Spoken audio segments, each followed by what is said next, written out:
오늘 주신 말씀은 창세기 50장 마지막 장입니다. 15절부터 21절까지의 말씀이겠습니다. 창세기 50장 15절부터 21절까지의 말씀을 보시겠습니다.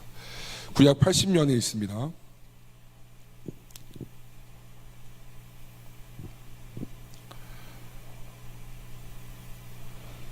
요셉의 형제들이 그들의 아버지가 죽었음을 보고 말하되 요셉이 혹시 우리를 미워하여 우리를 그에게 행한 모든 악을 다 갚지 아니할까 하고 요셉에게 말을 전하여 이르되 당신의 아버지가 돌아가시기 전에 명령하여 이르시기를 너희는 이같이 요셉에게 이르라 내 형들이 내게 악을 행하였을지라도 이제 바라건대 그들의 허물과 죄를 용서하라 하셨나니 당신 아버지의 하나님의 종들인 우리 죄를 이제 용서하소서 하며 요셉이 그들이 그에게 하는 말을 들을 때에 울었더라.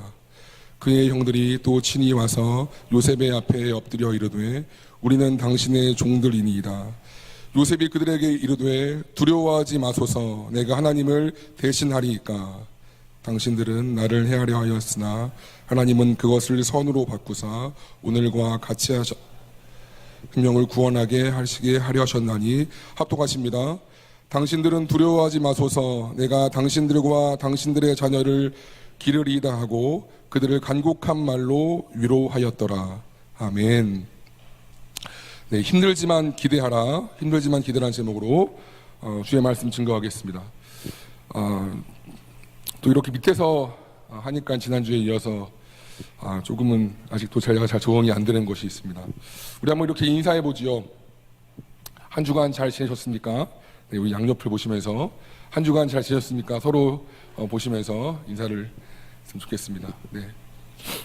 그리고 그 신앙팀도 웬만하면 일로 오세요. 제가 시선이 분산되니까 주용이랑 그 성현이 이렇게 가운데로 오시면 좋겠어요. 다음부터는. 네. 우리 모두에게는 각자에게 주어진 삶의 자리와 그에 따른 역할들이 있지요.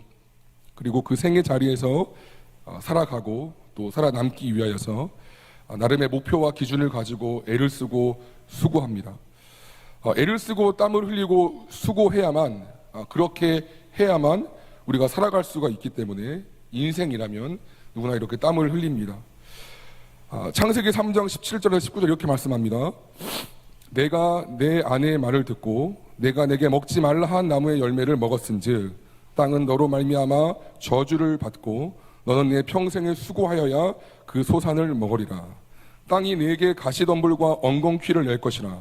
내가 먹을 것은 밭의 채소인즉 내가 흙으로 돌아갈 때까지 얼굴에 땀을 흘려야 먹을 것을 먹으리니. 아담의 범죄 이전에는 살아가는 것이 문제가 되지 않았습니다. 아니 어쩌면 살아간다는 그런 개념조차 없었지요. 왜냐하면 죽음이 없었으니까. 죄로 인하여 사망이 들어왔고 또 인간은 그때부터 땀을 흘려야 하는 그런 고통을 얻게 되었습니다. 땀을 흘리고 밭을 메우고 엉겅퀴를 걷어내어만 땅은 스스로 내었던 그 열매들과 소산물들을 그때야 비로소 내게 되었던 것이지요. 그때부터 인생에는 성공만 있는 것이 아니라 실패도 있고 또 기쁨도 있지만 좌절도 있고 성취도 있지만 그런 실패도 있게 되었습니다. 빛이 있으되 어둠도 생긴 것이지요. 그래서 저와 여러분이 이렇게 만만치 않은 삶을 살아가고 있는 것입니다. 그 죄로 인하여서 죄의 결과로 만만치 않은 삶을 살고 있는 것입니다.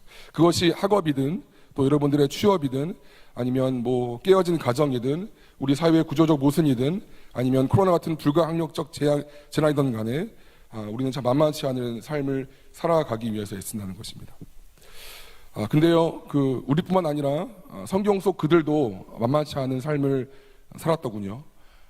아브라함을 보면 갈 바를 알지 못하고 모든 걸 내려둔 채로 떠나야만 했습니다. 이삭을 보니까 생명이었던 우물을 두고 이방 민족과 갈등하고 싸워야 했고요. 야곱을 보니까 노년의 야곱이 바로에게 가서 자신을 소개할 때 내 일생이 130년인데 참 험악한 삶을 살았다라고 험악한 세월이라고 자신의 삶을 한 줄로 평가합니다. 17세에 팔렸던 그 요셉은 더했겠지요.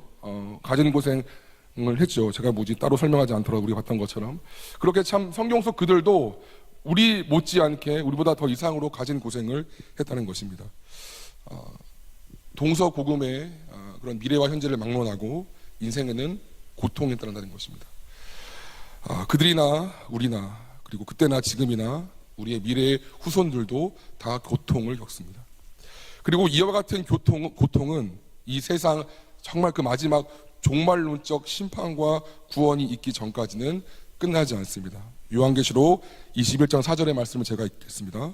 모든 눈물을 그 눈에서 닦아주시니 다시는 사망이 없고 애통하는 것이나 곡하는 것이나 아픈 것이 다시 있지 아니하리니 처음 것들은 다 지나갔음이로라.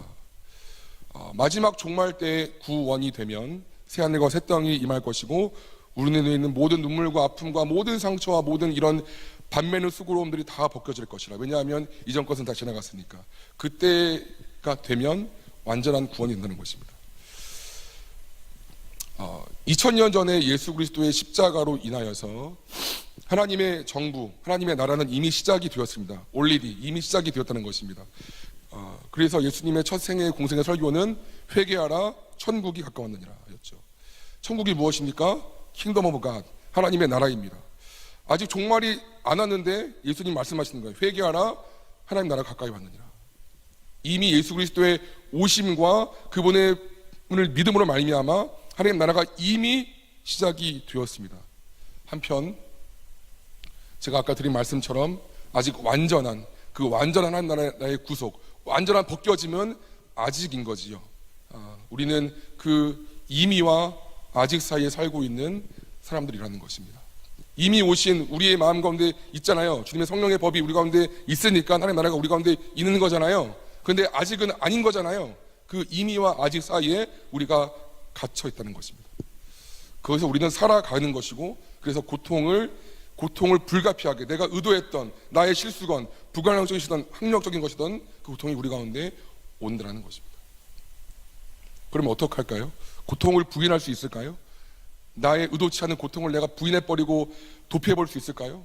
그렇지 않다는 거죠. 그거는 건강하지 못하는 거죠. 온전하지 못하는 거죠. 그렇다면 두 번째 선택하는 우리가 어떻게 이 고통을, 이 고난을 대하는 태도를 가질 것인가라고 하는 게 조금 더 온전한 그런 모습이겠습니다. 첫 번째, 예수 그리스도의 죽으심과 부활을 믿으라는 것입니다. 같이 한번 읽어보겠습니다. 시작. 예수 그리스도의 죽으심과 부활을 믿으라. 여러분 이 말씀이 식상하십니까? 예수 그리스도의 죽으심과 부활을 믿으라는 것은 우리가 지식적으로 잘 알고 있는 것처럼 예수님이 십자가에서 나를 위해 돌아가심으로써 나의 모든 죄가 씻김을 받고 내가 하나님의 자녀, 신의 자녀, 온 우주 왕의 자녀가 되었다는 것입니다. 그렇죠? 그리고 주님의 부활로 인하여서 이전 것은 다 지나갔으니 보라 새 것이 되었다 말씀하시는 것처럼 주님의 죽으심을 다시 살리신 그 능력이 오늘 우리 가운데 있다는 거예요. 예수님을 이미 죽었잖아요. 그죠? 육신이 분명히 그 죽으심을 살리신 이의 그 능력이 동일하게 우리 안에 있다는 것을 믿는 것을 말합니다. 여러분 이것이 믿어지십니까? 오늘 본문을 다시 한번 읽겠습니다. 창세기 50장 15절부터 17절의 말씀입니다. 같이 한번 읽겠습니다. 오늘 본문 50장 15절과 17절입니다.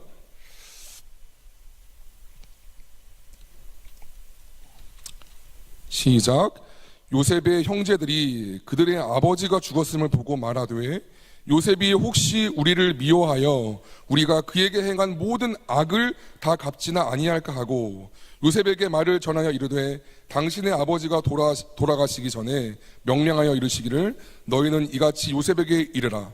내 형들이 내게 악을 행하였을지라도 이제 바라건대 그들의 허물과 죄를 용서하라 하셨나니 당신 아버지의 하나님의 종들인 우리 죄를 용서하소서 하며 요셉이 그들이 그에게 하는 말을 들을 때에 울었더라. 무슨 장면일까요? 참 길고 험난했던, 스스로도 험악한 세월을 살았노라고 바로에게 얘기했던 그 야곱의 상남자 야곱이 죽었습니다. 그리고 이제는 나머지 요셉을 제외한 형제들이 이제는 정말 아버지의 그런 바람막이가 없으니까 이제는 정말 그 권세 많은 요셉이 자신들을 본 모습을 보이면서 죽일까 봐서 두려워하면서 이런 말을 하는 장면입니다. 심지어 아버지 야곱이 하지도 않은 말을 마치 유언인 것처럼 그 지어내어서 이렇게 하지 말라고, 자신들을 해하지 말라고 용서해달라고 지금 비는 그런 모습을 보이는 것이죠. 그리고 요셉은 그들의 모습을 보고 웁니다. 여러분, 요셉이 왜 울었을까요? 아버지가 돌아가셔서 슬퍼서 울었을까요? 왜 자신들을 용서해달라고 그렇게 스스로 자신들을 종이라고 낮추면서까지 얘기하는 그런 형제들을 보고 요셉은 왜 울었을까요? 야곱이 130세에 가나안 땅에서 애굽으로 왔고 147세에 죽었으니 무려 17년 동안입니다. 이 긴 시간 동안 요셉의 형들은 요셉을 향한 그 두려움과 죄책감을 벗어내지 못했습니다. 분명히 창세기 45장, 저희 지난주에 봤나요? 분명히 그 애굽 총리가 된 요셉이 통곡하며 한탄하지 말라고, 그리고 스스로 자책하지 말라고, 하나님 나를 먼저 이곳에 보내시는 것은 우리의 생명을 위한 것이라고 분명히 본인의 마음을 말하면서 그들을 용서했죠. 45장 그 17년 전에. 근데 여전히 그 긴 시간 동안 이들의 마음 가운데는 본인들이 했던 그 악에 대한 두려움과 염려가 있었습니다. 꽤 긴 시간이에요. 17년이면 그 시간 동안 가족끼리 만나서 밥도 먹었을 것이고 웃기도 했을 것이고 뭔가 교제를 했을 것인데, 그러나 그 웃고 있는 요셉과 형제들이 웃고 있는 그 사이에서도 그 형제들의 마음 가운데는 그 악에 대한 깊은 죄책감과 두려움을 벗어내지 못하는 거예요. 다시 말해서 그 요셉이 정말 우리를 용서한 걸까? 요셉이 나를 정말 이해한 걸까? 나를 받아준 걸까라는 그런 불신과 오해가 이들의 마음 가운데 있었다는 것입니다. 겉으로는 웃고 있었지만 속으로는 좌불안석이었을 형들의 마음이 느껴집니다. 그 모습을 본 요셉이지요. 얼마나 그 모습이 가엾고 불쌍했고 안타까웠으면 그래서 우는 겁니다. 그래서 자신은 이미 다 용서했고 이미 다 용납했고 이미 다 받아줬어요. 진정으로 내 형이라고 인정했어요. 그리고 내가 먼저 여기 온 것은 너희 때문에 아니라 나를 먼저 부르신 것이라고 그렇게 스스로 자신의 삶을 해석이 되었어요. 근데 여전히 그 형제들은 그걸 못 받아들이는 거예요. 그 긴 시간 동안 자신에 대한 마음이 불신과 오해였다는 걸 아니까 너무나 그들이 불쌍하고 아프고 그들이 참 안타깝게 여겨져서 눈물이 난다는 것입니다. 말씀 묵상하는데 이 본문 말씀이 이렇게 다가왔어요. 여러분, 혹시 이 말씀이 우리를 보고 눈물을 흘리시는 아버지의 마음은 아닐까요? 아들 예수의 죽으심과 부활로 인하여서 분명히 예수의 생명이 나의 생명이 되었고 예수님의 권세가 나의 권세가 되었지요. 그러나 그렇음에도 불구하고 여전히 불신과 오해로 아버지의 마음을 아프시게 하는 것이 우리의 모습이 아닐런지요. 매주 예배 드리지요, 여러분, 우리 다 같이. 그리고 목장 모임도 이따 또 말씀을 공부할 거예요. 그리고 나름 그래도 여러분들 기도하지요. 나름 말씀 보려고 하지요. 뭔가 주님과 가까이 있는 것처럼, 마치 형제들이 요셉과 가까이 있었던 것처럼. 그러나 정작 우리의 마음에는 얼마나 하나님의 용납하심을 받아들였고 얼마나 그분을 오해하지 않고 있으며 얼마나 그 주님을 사랑하고 있는지 돌아본다는 것입니다. 우리가 요셉의 형들이 아닐까요? 이미 예수님의, 우리 지난 부활절이었잖아요. 박수치고 찬양치고 할렐루야 했고 방금도 얼마나 찬양이 너무 좋아. 살아계신 주 고백하잖아요. 근데 여러분, 예수님의 완전한 용납과 완전한 사랑과 완전한 그 품어주심을 믿고 있냐는 것입니다.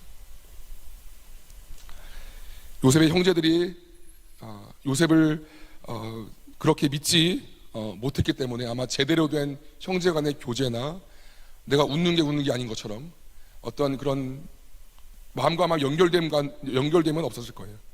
만약 그랬다면 이렇게까지 아버지가 죽자마자 그 상에 대한 애도를 하기도 끝나기도 전에 바로 엎드려서 마치 약속이나 한 듯이 마치 없는 유언까지 만들어서 아버지가 우리를 해하지 말라 그랬대, 우리를 용서해줘라고 말할 이유는 없었겠지요. 저와 임무 형제의 마음이 연결됐어요. 그래서 임무 형제가 저를 오해하지 않을 걸 알고 있지요. 그러면 진정한 교제가 되어지는 거예요. 근데 요셉은 형제들은 겉으로 아닌 척했지만 정작 그 안에 두려움이 있던 거예요. 죄는 무조건 두려움을 갖고 오기 때문에. 요한복음 6장 35절은 이렇게 말합니다. 같이 한번 읽겠습니다. 시작. 예수께서 이르시되 나는 생명의 떡이니 내게 오는 자는 결코 줄이지 아니할 터요 나를 믿는 자는 영원히 목마르지 아니하리라. 그러나 내가 너희에게 이르기를 너희는 나를 보고도 믿지 아니하노다 하였느니라. 내가 생명의 떡인데 여러분 묻습니다. 너희는 나를 보고도 믿지 아니하느니 아니하는가? 라고 물으시는 것 같아요. 이미 내가 생명의 떡으로 생명의 빵으로 우리 가운데 오셨잖아요. 누군지 그 이름 믿는 자들은 권세가 주어진 거잖아요. 근데 여러분 제가 묻습니다. 진짜 여러분 믿어지세요? 그 생명의 떡이 떡으로 와요? 그냥 지식적으로 그냥 성경 공부 말고 진짜 너는 나를 보고도 믿지 않는다. 저와 여러분을 향하신 말씀이 아닐런지. 요셉의 형들이 요셉을 보고도 믿지 아니하는 것처럼 우리도 예수님을 보고도 믿지 아니하는 것 아닐까요? 탕자의 아버지 아시죠? 누가복음 15장에 탕자 얘기가 나오는데 탕자가 돌아오자 너무나 감격스러워서 아버지가 옷을 갈아입히고 가락지를 끼우고 다시 아들의 지위를 회복시켜 주십니다. 근데 그 아들이 그 회복된 지위와 그 부와 그 평강을 누리지 못하고 계속 뭔가 아버지가 나를 용서하지 않았을 거야. 아버지가 나를 다시 종으로 만들 거야. 라고 하면서 그 용납과 용서를 부인한다면 이 아들의 이 죄는 처음 자신이 아버지를 떠난 그 죄보다 더 불효막심하다는 것입니다. 호세아 11장 8절의 말씀을 보겠습니다. 제가 읽겠습니다. 에브라임이여 내가 어찌 너를 놓겠느냐. 이스라엘이여 같이 읽지요. 시작. 내가 어찌 너를 버리겠느냐. 내가 어찌 너를 아드마같이 놓겠느냐. 내가 어찌 너를 스보임같이 두겠느냐. 내 마음이 내 속에서 돌이켜서 나의 그늘이 불붙는 것도다. 여기서 아드마랑 스보임은 이스라엘 주변에 있는 이방 백성들이에요. 하나님께서 멸하신. 근데 내가 어찌 내가 이방 백성을 멸하는 것처럼, 이게 지금 되게 혼내시는 거거든요. 그러니까 아빠가 애를 때리면서도 지금 말씀하시는 거예요. 내가 어찌 너를 놓겠느냐. 내가 어찌 너를 버리겠느냐. 그 말씀하시는 거예요. 내 속에서 긍휼이 불붙는 것 같아. 주님이 불붙는 것 같아. 긍휼이. 그 모습이 우리를 향하는 모습이라는 것입니다. 근데 우리는 계속 받아들이지 못하고 있죠. 그러니 여러분, 이것이 주님의 마음이라는 거예요. 여러분들이 물론 그것들로 인해서 내 죄가 반복적으로 지어지거나 그것으로 인해 주님을 향한 의심이 옳다는 것은 아니지만 그리스도의 십자가와 죽으심은 부활은 그것을 증명하는 거예요. 그러니 여러분, 어떠한 예기치 않은 고통이 온다 할지라도 흔들리지 말기를 바랍니다. 주님의 십자가와 부활은 내가 믿기로 결정할 때 나게 능력이 되는 거예요. 제가 말씀드렸죠. 믿음은 믿어지는구나가 아니라 내가 주의 말씀을 믿겠삼나이다라고 내 마음의 문을 여는 그 믿음을 통해서 그 사실이 나에게 진리가 되고 나에게 효력을 발휘하는 거예요. 사람이 마음으로 믿어 의에 이르고 입으로 시인해서 구원에 된다, 이른다라는 말씀이 있죠. 내가 믿기로 작정하고 내가 입으로 시인하는 거라고, 내 의지가 들어가는 거라고. 그 믿음이 있을 때 이 하나님의 사랑이 나한테 들어온다는 것입니다. 그리스도 안에서 하나님은 나의 아버지시고 나는 하나님의 자녀라는 것. 그리스도 안에서 내가 무한 용납되었고 용서되었다는 것. 그 전능하신 하나님이 나의 목자시니 내가 부족함이 없으리로라는 것. 하나님은 사랑이시라는 것. 그 하나님이 나의 인생을 가장 좋은 것으로 이끌어 가신다는 이 단순하고 명확한 진리에서 벗어나지 마십시오. 그러면 고통이 왔을 때 흔들리는 거예요. 나한테 이 고통이 왜 왔을까? 주님 나를 사랑하지 않으시는가 봐. 내가 뭔가 잘못했나 봐. 내 인생 망가지나 봐. 근데 여러분 잘못 선택해도 하나님 그거 바꾸십니다. 여러분의 잘못된 선택 하나로 인해서 하나님이 계획하신 그 계획이 망가지지 않는 거예요. 할렐루야. 할렐루야. 너무 여러분 안정감이 있지 않나요? 물론 우리는 우리의 이성을 통해서 고민하고 결정하고 내가 어디 들어갈까, 무슨 과를 공부할까, 내가 뭐가 될까 고민하는데, 주님 보실 때 행여라도 그것이 조금 더 이건 좀 아닌 것 같다 수도 있을 수도 모르겠어요. 근데 행여 그렇다 할지라도 주님 그걸 선하게 바꾸신다는 거예요. 당신의 완벽한 능력으로. 아멘. 누구야 아멘? 아멘. 누구야 아멘? 은혜가 있을지어다. 아멘. 아멘을 많이 여러분들 요즘 친구들 왜 아멘 안 해? 응?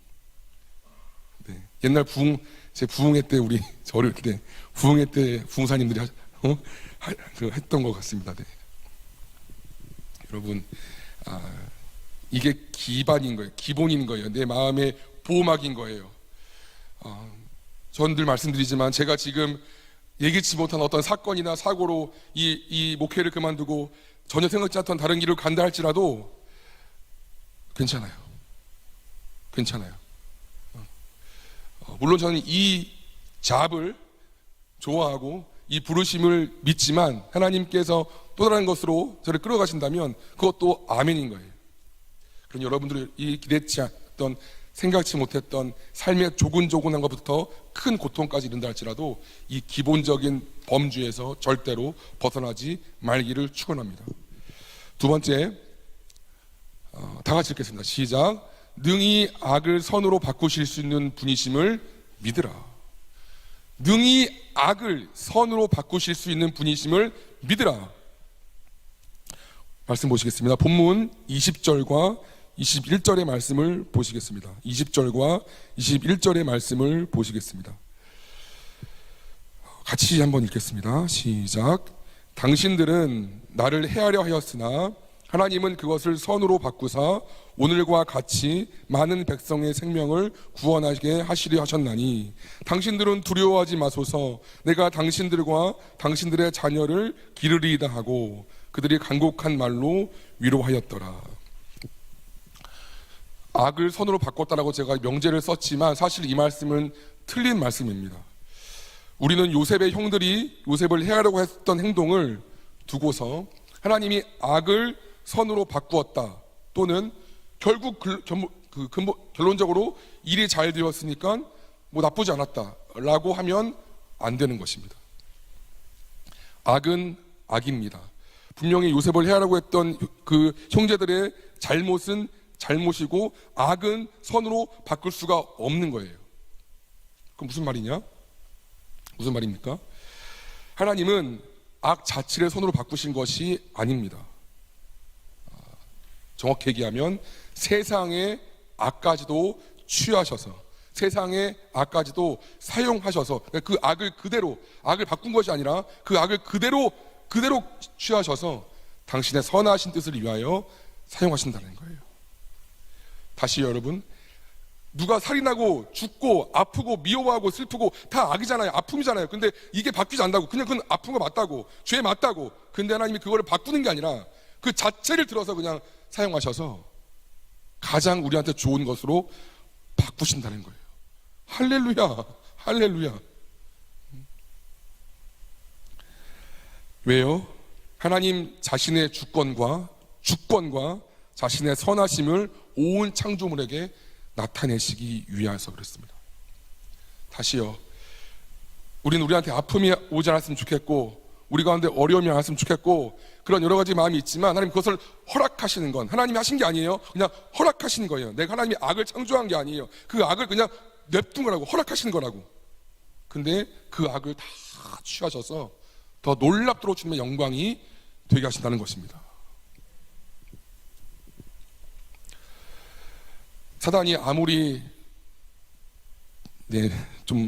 어떤 세상 말로 생지랄하고 주여 날뛰고 아무리 자기가 우리를 밟아 죽이려고 교회를 밟아 죽이려고 발악을 하는데 다 주님의 손바닥 아니라는 거예요. 아무리 뛰어봤자 하나님이 결국 너 마음대로 해, 사단 마음대로 해. 사단은 본인의 마음, 본인의 이론에 근거해서 우리를 막 넘어뜨리려고 하잖아요.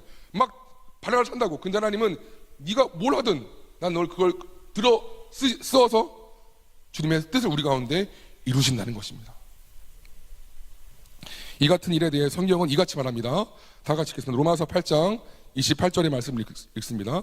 시작. 우리가 알거니와 하나님을 사랑하는 자 곧 그의 뜻대로 부르심을 입은 자들에게는 모든 것이 협력하여 선을 이루느니라. 여러분 이 말씀 꼭 암기하세요. 한 번 더 읽겠습니다.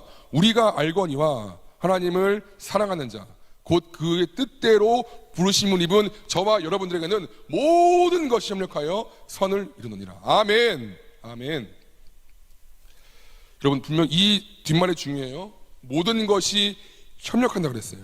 근데 제가 어제 이 말씀을 교육자리에서 준비하면서 눈물이 펑펑 났어요.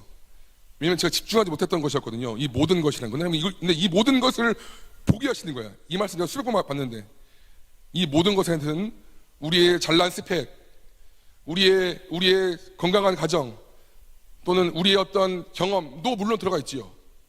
근데 여러분, 이 모든 것은 또다시 있는 것이 뭐냐면 모나고 부족한 나, 그리고 아파하고 실패하는 나, 그리고 열등감과 두려움 투성이인 나, 깨어지고 상한 그 모든 것들, 우리가 공평하고 정의롭지 않다고 여기는 내가 어찌할 수 없는 이 불가항력적인 사회적인 구조, 이 코로나 같은 것들까지 다 그 모든 것이라는 세 글자에 들어가 있는 거예요. 믿지 않는 우리 가정, 나를 괴롭게 하는 누구, 힘든 그 마음, 나의 열등감, 내 자아 존중감 떨어지는 거까지도 다 그 모든 것 안에 들어가 있다는 거예요. 세상 사람들은 계속 이걸 어떻게 할 수 없어서 바꾸려고 하죠. 근데 우리는 그러지 마세요. 그냥 예수 안에 있으면 돼. 그냥 예수 안에 있으면 된다고. 왜? 이 모든 것을 협력해서, 진짜 하나님은 진짜 하나님이신 것 같아. 진짜 신은 신인 것 같아. 이런 말이 참 불경스럽지만 그 모든 것을 다 사용하셔서 하나님이 가장 아름답게 창조하신다는 것입니다. 그 말씀이 하나님을 사랑하는 자, 곧 그때로 저와 부르심을 입은 여러분들에게, 하용자매에게, 솔비자매에게, 여기구나, 태연자매에게, 저에게 이게 약속되는 거라는 거예요. 너무너무 여러분 안정감이 있지 않나요? 너무 우리가 예수 안에 안전하지 않나요? 오늘 우리가 보고 있는 요셉이 이 말씀의 산 증인이 아니겠습니까? 사탄은 형들을 격동하여서 그를 노예로 팔리게 했지요. 그리고 생판 모르는 나라에 가서 죽도록 고생을 했지요. 근데 하지만 그 시간이, 보디발 장군의 집에 있었던 그 가정 총무에 있었던 그 시간이 훗날 한 나라의 총무, 한 나라의 총리로서 일할 때의 연습이 될 줄을 누가 알았겠습니까? 웬 아줌마 누명 때문에 강간지에 뒤집어 쓰고 감옥 갔지요. 요셉도 분명 거기서 나오고 싶어 했어요. 그러니까 다른 죄에서 들어왔을 때 당신 나가면 나 좀 구원해 주시오 라고 했겠지요. 본인도 나오고 싶으니까. 요셉조차도 몰랐어요. 왜 그가 감옥에 있는지. 근데 그것이 애굽의 1급 정치범 수용소였고, 그 사람들과의 대화와 관계와 교제를 통해서 자신의 애굽의 총리가 되었을 때 정치, 외교, 관계, 그 경제를 다 아우를 수 있는 그런 전문가가 될 줄을 누가 알았겠습니까? 우리 눈에는 그것이 비참한 감옥이지만 하나님께는 요셉 맞춤 정치, 외교 대학이었던 거예요. 그 현장이. 여러분 기억하세요. 내 뜻이 아닐 때, 내가 원하는 뜻으로 안 갈 때가 좀 기대해 보세요. 하나님의 은혜가 들어갈 공간입니다. 내가 원하는 학교 있죠. 저도 물론 원하는 학교 있었지만 그 학교를 못 갔어요. 근데 이 대학을 온 걸 후회하냐? 아니요, 전혀요. 전 이 7년의 대학 시간 동안 돈 주고 못 받을 것들을 많이 얻었기 때문에 절대 안 바꿀 겁니다. 여러분들 그냥 세상 말처럼 어떤 긍정적인 생각, 그냥 그거 말씀하는 거 아니에요. 여러분 그냥 패배감 받아들이는 그거 아니에요. 전 지금 팩트를 말씀드려요. 팩트를, 진리의 근거에서. 이와 같은 주님의 역전을 경험한 사람이 어디 요셉뿐이겠습니까? 죽음을 피해 도망갔던 모세, 목동이었던 다윗, 기생의 아들이었던 사사 입다, 힘을 잃어버린 삼손, 포로로 끌려갔던 다니엘, 죽기를 강호했던 에스더까지, 또 수많은 예수의 제자들까지 구름같이 허다한 믿음의 증인들이 삶의 고통과 자기 계획의 틀어짐을 통해서 주님의 선하심을 경험했습니다. 그리고 여러분 하나 더 말씀드리면, 역전 중의 역전, 역전의 끝판왕, 역전의 최고봉은 십자가라는 거예요. 사탄은 예루살렘의 종교 지도자들과 민중들의 마음을 격동해서 결국 인류의 희망이고 하나님의 희망이었던 예수를 죽였지요. 진짜 죽은 거예요. 아마 좋아했을 것 같아요. 엄청 사탄의 나라에서 드디어 예수가 죽었구나, 드디어 이제 오는 인류는 우리 거야, 더 이상 구원의 방법이 없어라고 아주 파티가 났겠죠. 근데 역전된다는 거예요. 3일 만에 하나님이 이 예수 그리스도를 부활하게 하심으로써 여러분과 저의 죄를 용서하시는 가장 극적인 드라마, 가장 놀라운 역전을 보신 것입니다. 크리스토퍼 라이트라는 그 성서학자는 이렇게 얘기를 했습니다. 십자가는 하나님이 가능한 최고의 악을 취하여 최고의 선, 즉 악의 파괴를 이루실 수 있음을 보여준다. 너무 멋진 말인 것 같아요. 십자가는 하나님이 가능한 최고의 악을 취하여서 최고의 선, 즉 악의 파괴를 이루실 수 있음을 보여준다. 여러분 한번 생각해 보세요.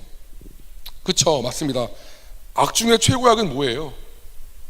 하나님 자신이자 하나님의 아들이었던 예수님을 죽여버리는 것까지, 그 이상을 능가하는 악이 있을까요? 없지요. 하나님 자신을 죽였으니까. 근데 거기에서 예수님을 부활하셔서 가장 아름다운 선으로 만들었잖아요. 그러면 다시 가장 끝과 끝을 예수님이 지금 하신 거잖아요. 그럼 그 사이에 있는 것, 우리의 자근자근한 삶에서 하나님이 바꾸시지 못할 것들이 있을까요? 없다는 거죠. 하나님께서 우리 삶의 이 가장 최고의 역을 가장 선으로 바꾸신 주님이 여러분이 있는 그것이 무엇이든 간에, 그 여러분 속에 있는 그 악과 어려움과 고민이 무엇이든 간에 하나님이 바꾸실 수 없는 것은 없다는 것입니다. 왜? 예수님의 부활까지, 예수님까지 바꾸신 분이, 예수님의 죽음 생명까지 바꾸신 분이 뭘 못 바꾸겠어요? 십자가는 그것을 우리가 보증한다는 거예요. 할렐루야. 진짜 안 기뻐요? 나만 기쁜가 보다. 네. 바꿔주면 합니다. 근데요, 내가 그렇게 바꿔달라고 마음에, 여러분 저도 마찬가지고요, 소원하고 기도해도 나를 둘러싼 지금 이 고통스러운 환경이 바뀌어지지 않는 이유는 무엇일까요? 하나님 분명히 바꾸실 수 있죠.